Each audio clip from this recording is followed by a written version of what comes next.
आज की वीडियो मेरी बाकी वीडियो से थोड़ी अलग होने वाली है। नॉर्मली इस चैनल पे हम ऐसे स्टॉक्स डिस्कस करते हैं जहां सही एंट्री लेके 15%, 20%, 30% या उससे ज़्यादा रिटर्न्स जनरेट करने की अपॉर्चुनिटी होती है। लेकिन आज हम किसी ट्रेडिंग सेटअप, स्विंग ट्रेड या शॉर्ट टर्म प्रॉफिट की बात नहीं करेंगे।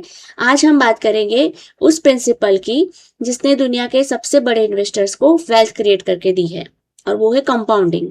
और उससे भी इम्पोर्टेंट, एक ग्रेट कंपनी को सही भाव पे खरीदना।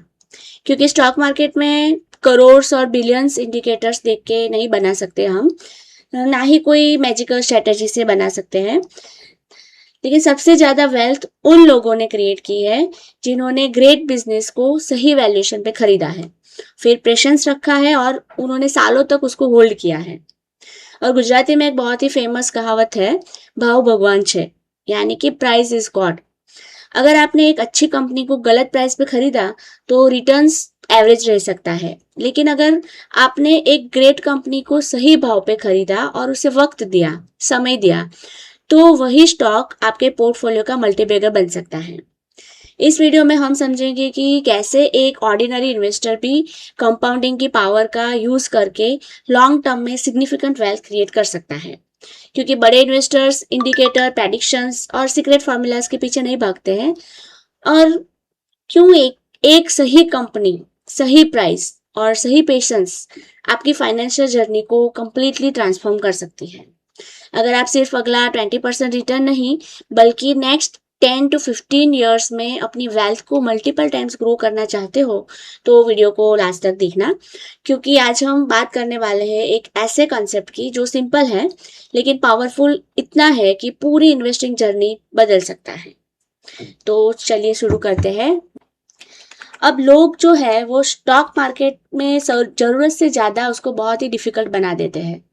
आजकल हर नया निवेशक क्या करता है, यूट्यूब खोलता है, एक वीडियो में आरएसआई सीखता है, दूसरे में एमएससीडी, तीसरे में एलियट वेव, चौथे में स्मार्ट मनी कंसेप्ट, पांचवे में आईसीटी, छठे में ऑप्शन चेन।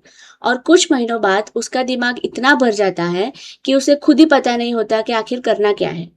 लेकिन इतिहास उठा के अगर आप देख लो तो वॉरेन बफेट, राकेश झुनझुनवाला, राधा किशन दामानी जी, इन लोगों ने करोड़ों और अरबों किसी इंडिकेटर से कभी नहीं बनाए हैं।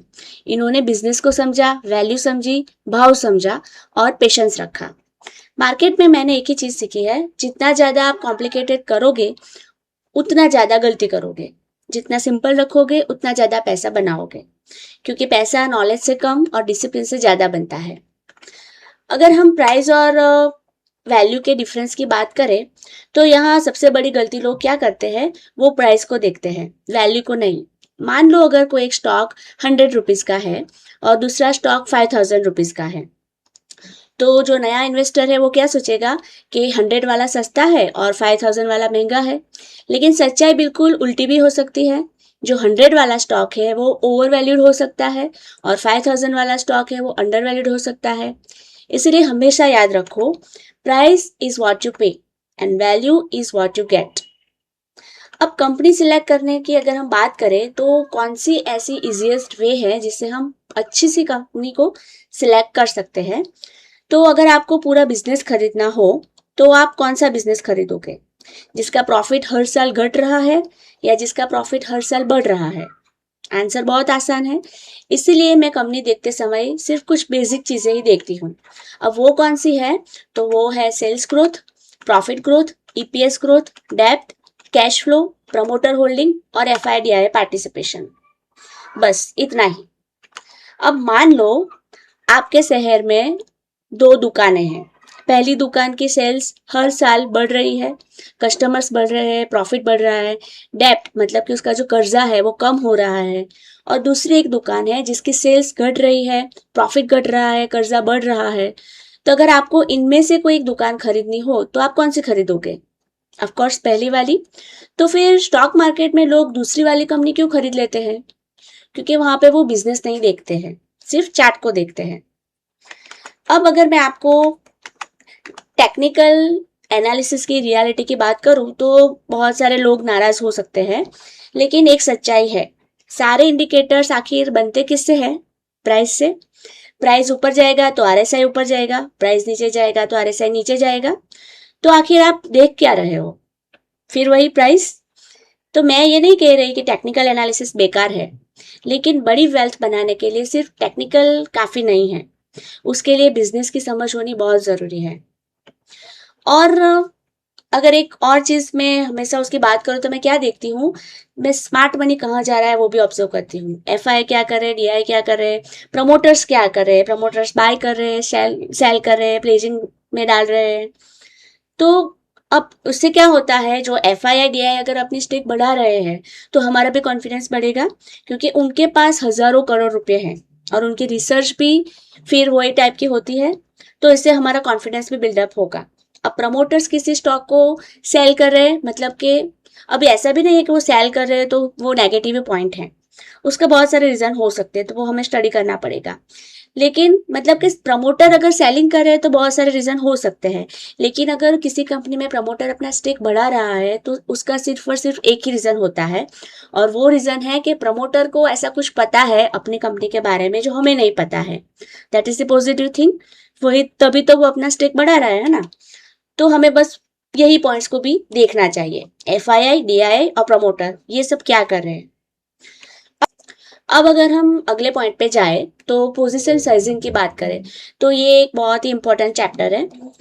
अब मैं वो बात बताती हूँ जिसको मैक्सिमम लोग इग्नोर कर देते हैं, और वही उनकी सबसे बड़ी फिर गलती बन जाती है, और वो है पोजीशन साइजिंग। मान लो आपके पास 10 लाख रुपए है, यू हैव 10 लाख रुपीज, और आपने पूरा 10 लाख एक ही स्टॉक में डाल दिया।